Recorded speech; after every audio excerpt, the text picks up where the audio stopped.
आरोपियों ने पहले शराब पी, उसके बाद इसके वीडियो शूट किए, फिर पिकनिक पर गए दंपत्ति के साथ मारपीट की। आरोपियों ने महिला से गैंगरेप किया और उसका वीडियो भी बनाया। सोमवार की इस घटना की एफआईआर कराने दंपत्ति थाने के चक्कर काटते रहे। पुलिस ने मंगलवार को शिकायत दर्ज की। दंपत्ति ने पुलिस को बताया कि वो दोनों कॉलेज में साथ पढ़ते थे, उनकी कुछ दिन पहले ही शादी हुई है। 21 अक्टूबर को पिकनिक के लिए भैरव बाबा एक क्षेत्र में गए थे। यहाँ 5 लोगों ने उन्हें घेर लिया, सभी नशे में थे। वारदात के बाद आरोपियों ने मामले को पुलिस को बताने पर वीडियो वायरल करने की धमकी भी दी है। गोड़ थाना क्षेत्र के एक जो नाला एरिया है, भैरव बाबा मंदिर से करीब 2 किलोमीटर दूर है। वहाँ एक दंपत्ति घूमने गए थे, समय व्यतीत करने गए थे। वहाँ पे पहले से एक ग्रुप 5-6 लोगों का मौजूद था जो कि वहाँ पार्टी कर रहा था, और कुछ समय बाद वो उस दंपत्ति के पास आया और जो व्यक्ति लड़का था उसके साथ मारपीट करके उसको अलग ले गया, और जो लड़की थी, महिला थी पीड़िता, उसके साथ फिर उन लोग ने गलत काम किया। और एक पीड़िता ने ये भी बताया कि उनका वीडियो भी बनाया था, और बाद में जब उनको छोड़ा तो उसके ये बोला कि अगर आप कहीं रिपोर्ट करोगे तो आपकी वीडियो ये वायरल कर दिया जाएगा। तो जिसके बाद फिर वो डर के मारे उन्होंने रिपोर्ट नहीं किया, लेकिन अगले दिन फिर उन्होंने हिम्मत करके पुलिस को रिपोर्ट किया 22 तारीख को, और जिसके बाद सारी कानूनी प्रक्रिया के बाद 7 बजे इसमें एफआईआर रजिस्टर कर दी गई है 22 अक्टूबर को, और लगातार टीम बना के इसमें पता रसी की गई है। एफएसएल तकनीकी साक्ष्य और मुखबिरों को एक्टिवेट करके लगातार टीम काम कर रही थी, और कुछ संदिग्धों को राउंड अप किया है हमारे कुछ मुखबिर और उनकी मदद से, और जिनसे पूछताछ की जा रही है, और संभवतः आज हम घटना का खुलासा करने में सफल होंगे।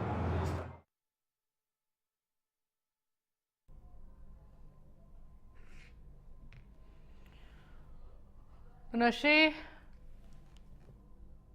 के कारोबारियों पर लगाम नहीं है, और शराब पीकर यहाँ पर दंपत्ति के साथ बदसलूकी की गई। पिकनिक मनाने गए इस कपल के साथ में बदतमीजी की गई। जो महिला साथ मौजूद थी उनके साथ रेप किया गया। नशे में ये 5 लोग धुत थे, और नशे की हालत में महिला के साथ गैंगरेप किया गया है। हालांकि उसके बाद ये दंपत्ति पुलिस में शिकायत दर्ज कराने के चक्कर काटता रहा, लेकिन शिकायत भी अगले दिन दर्ज की गई है। तो रीवा के एसपी से एक सवाल भी यहाँ पर किया जाना चाहिए कि रीवा में इस तरह से अपराध हो रहा है, जो अपराधी है वो बेलगाम है, आखिर पुलिस क्या कर रही है? एक दिन तक किसी दंपत्ति की ओर से शिकायत दर्ज कराई जानी होती है कि महिला के साथ गैंगरेप हुआ है। ऐसे सनसनीखेज मामले में भी पुलिस की ओर से शिकायत नहीं दर्ज की जा सकी, जिससे अंदाजा लगाया जा सकता है कि पुलिस ने इस तरह के मामलों में कितनी ढिलाई बरती हुई है।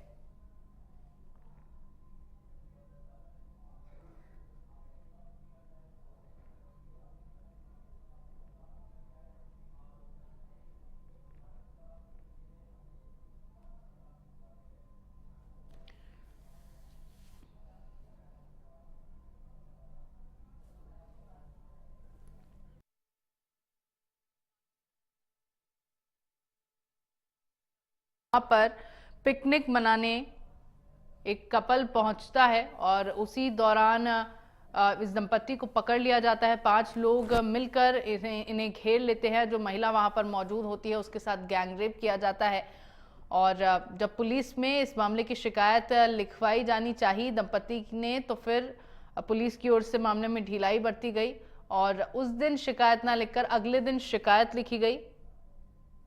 हालांकि अब यहाँ पर कई सवाल खड़े हो रहे हैं कि आखिर इस तरह से कैसे बदमाशों के हौसले बुलंद हैं।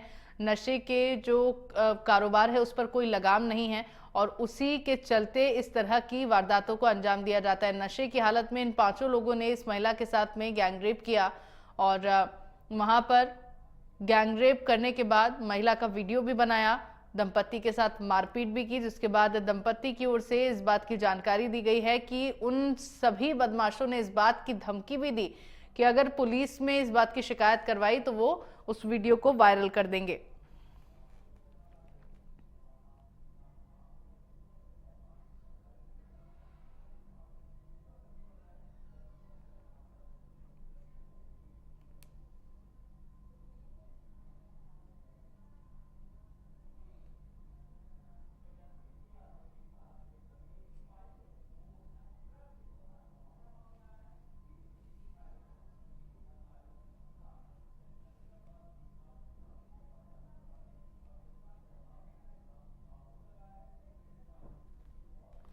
तो आरोपियों ने और कितने लोगों से इस तरह की दरिंदगी की है, ये सवाल यहां पर खड़ा हो रहा है इस घटना के बाद। भैरव बाबा मंदिर पर क्यों लग रहा है इस तरह नशेड़ियों का जमावड़ा? रीवा में धड़ल्ले से नशे का कारोबार चल रहा है, ये कुछ सवाल हैं जो इस पूरे मामले के बाद यहां उठते हुए नजर आ रहे हैं। पुलिस नशे के कारोबार को रोकने में पूरी तरह से नाकाम है। क्यों रीवा में लगातार इस तरह की दरिंदगी हो रही है, लगातार इस तरह के मामले जो कि चिंता का विषय बने हुए हैं, क्यों हाथ पर हाथ धरी बैठी हुई है पुलिस की ओर से क्यों इस तरह के मामलों पर लगाम लगाए जाने के लिए कोई कदम नहीं उठाए जा रहे हैं? कहने को टूरिस्ट प्लेस है, लेकिन सुरक्षा यहाँ नदारद नजर आती है। पुलिस नशे के कारोबारियों पर लगाम क्यों नहीं लगा रही है, ये भी एक सवाल यहाँ पर खड़ा हो रहा है। एसपी साहब, आखिर ये कैसी कानून व्यवस्था है? आखिर क्यों नहीं अपराधियों में कानून का डर है? आखिर कब पुलिस जागेगी, ये भी एक सवाल है, क्योंकि सीधे तौर पर कानून व्यवस्था पर यहां पर सवाल खड़ा होता हुआ नजर आ रहा है। आरोपियों ने कितने और लोगों के साथ इस तरह की दरिंदगी की होगी, इसका भी अंदाजा नहीं लगाया जा सकता है, क्योंकि जिस तरह से घटनाएं सामने आ रही हैं उसके बाद पुलिस प्रशासन पर, पुलिस व्यवस्था पर, कानून व्यवस्था पर सवाल खड़े यहां पर किए जा रहे हैं। धड़ल्ले से नशे का कारोबार रीवा में चल रहा है, लेकिन पुलिस की ओर से इस पर कोई लगाम नहीं कसी गई है। पुलिस पूरी तरह से नशे के कारोबार पर रोक लगाने में नाकाम रही है। लगातार रीवा में इस तरह की दरिंदगी हो रही है, जिसके बाद भी पुलिस हाथ पर हाथ धरी बैठी हुई है।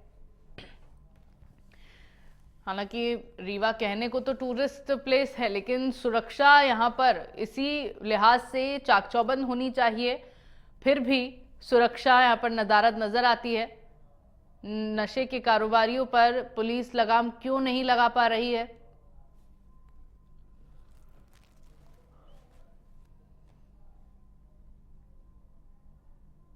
मतलब जीने का हक चाहिए जी। ये सर, और ये जो मतलब अपराधियां मिले गए हैं तो इनके साथ ऐसी सजा करनी चाहिए कि किसी भी लायक ना रहे जी। इन्हें फांसी की सजा मेरे तरफ से चाहिए सर। अच्छा। यस सर, और हमें मेरे ये दुनिया में हमें अंधकार के अलावा कुछ नहीं दिख रहा है और कुछ समझ में मेरे नहीं आ रहा, मैं क्या करूं, मैं कहाँ जाऊं जी। मेरे को बस ये समझ आ रहा है कि मैं सीधे ही दुनिया से किसी और दुनिया में चली जाऊं अपनी जान देकर, बस हो गया सर। मेरे दिमाग में यही चल रहा है और उन अपराधियों को सर बहुत, अच्छा, उन अपराधियों को कठोर से कठोर कार्यवाही हो, आप ये चाह रही हैं? यस सर जी बिल्कुल। और हमें ये समाज में जीने का हक चाहिए। आपके ऊपर पुलिस प्रशासन का किस तरह बर्ताव था?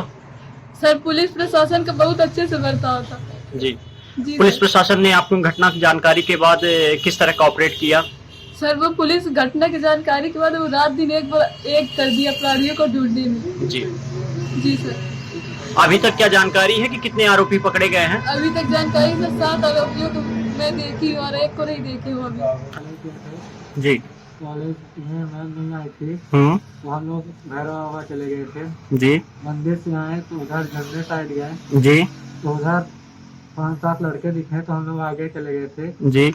तो फिर वहाँ हम लोग जाके थोड़ा बैठे थे, जी। तो एक लड़का आया पीछे से, जी। तो मेरा मोबाइल छीन लिया। जी। और फिर सामने से लड़के आए तो मेरे को मारने लगे और फिर मारपीट की मेरे साथ और मेरे पत्नी के साथ भी। जी। तो फिर उसको मेरे को पत्थर के ऊपर लिए थे जी। और उसको पत्थर के नीचे ले गए थे जी। और बारी बारी करके जा रहे थे और उसके साथ गलत कर रहे थे। मेरे को जानकारी है 21 तारीख को ये लोग भैरव बाबा गए थे जी। जी। दर्शन करने के लिए। जी। पर इनके साथ जो जगह में हरकत हुई, जी। जी। फिर इन लोगों ने आकर के हमको जानकारी नहीं दी। जी। रात भरे रहे, रात भर को जब तकलीफ हुई तो हमारा जो लड़का है, जी। जी। लड़कों के लोगों ने जानकारी दी। जी। जी। और सुबह हमको रामपुर जाना था तो हम अपनी गाड़ी से रामपुर चले गए। जी। जब रामपुर पहुंचे तो हमारा लड़का जो है फोन लगाया कि पापा इस तरह घर में घटना घट गई है। जी। तो हमने कहा कि इन्होंने कहा रिपोर्ट करें कि ना करें। जी। हमने कहा हम लोग सामाजिक प्राणी हैं, जी जी अगर इस तरह की हम लोग दबा कर रखेंगे तो आज तो हमारे साथ घटना घटी, कल दूसरे के साथ घटना घटेगी। बिल्कुल इस बात को हमको उजागर करना ही है, तो आप जाइए सीधे रिपोर्ट करिए। जी और इन्होंने जाकर के रिपोर्ट किया जी और रिपोर्ट करने के बाद पुलिस के द्वारा अच्छा सहयोग किया गया जी जी और उन्हें कहा कि आप मेरा सहयोग करिए, कम से कम थोड़ा जी। आप संयम बरतें और हम अपराधियों को जी जरूर कहीं न कहीं से जाए पाताल में छुपे होंगे तो ढूंढने का काम करें। जी और उन्होंने ऐसा काम भी किया। जी पर सर एक हमारी थोड़ा पुलिस कांस्टेबल एक रावत है, जी जी वो जरूर थोड़ा कहीं न कहीं हम जब पीड़ित थे तो हमसे थोड़ा कायदे से तो कहीं बदतमीजी से बात उन्होंने की। बाकी पुलिस का बहुत अच्छा, उनका नाम क्या है? शायद रन्नू वर्मा है। जी जी किस में पदस्थ हैं वो? वो थाना में नहीं जानते हैं किस पद पर है वो, जी पर उनके द्वारा थोड़ा अभद्रता की गई। बाकी पुलिस स्टाफ ने इतनी अधिक मदद की और हम लोगों ने उनका सहयोग किया, क्योंकि हम लोग जानते थे कि अगर हम सहयोग नहीं करेंगे तो अपराधी हमको नहीं मिल पाएंगे। जी, हम लोग भी शांत रह करके पुलिस का सहयोग करते रहे। इसी कारण जी आज हमको जो है तो अपराधी हमारे सामने